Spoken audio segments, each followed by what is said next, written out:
ಭಕ್ತಿಯ ಲಹರಿಯಾಗಿತ್ತು. ಭಕ್ತಿಯ ಲಹರಿ ಅಂದ್ರೆ ಗೊತ್ತಾಗುತ್ತಾ?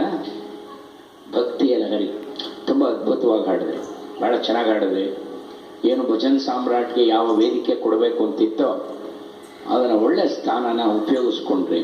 ತುಂಬ ಚೆನ್ನಾಗಿ ಹಾಡಿದ್ರಿ, ಚೆನ್ನಾಗಿ ಅಭ್ಯಾಸ ಮಾಡ್ಕೊಳ್ಳಿ.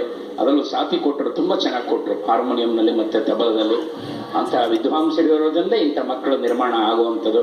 ನಿಮ್ಮ ಗುರುಗಳಿಗೂ ಕೂಡ ನಾವು ಇಲ್ಲಿ ಸ್ಮರಣೆ ಮಾಡ್ತೀವಿ. ಮುಂದೆ ಈ ಶಕ್ತಿಯನ್ನು, ಈ ವಿದ್ಯೆಯನ್ನು ಹೆಚ್ಚೆಚ್ಚು ಬೆಳೆಸ್ಕೊಳ್ಳಿ. ಗುರುಗಳು ಒಂದು ಆಶೀರ್ವಾದ ಮಾಡ್ತಾರೆ. ವಿಠ್ಠಲ ಬಹಳ ಆಕರ್ಷಕ.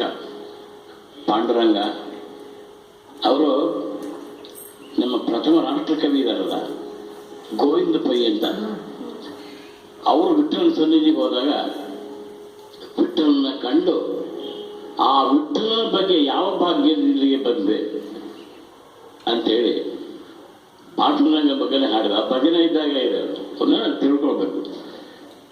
ನೀವು ಒಳ್ಳೆಯದಿದೆ, ಬಹುಶಃ ನಿಮ್ಮ ತರಬೇತಿ ಅವೆಲ್ಲ ಚೆನ್ನಾಗಿ ತರಬೇತಿ ಮಾಡಿದ್ದಾರೆ. ಎಲ್ಲರಿಗೂ ನನ್ನ ಧನ್ಯವಾದಗಳು.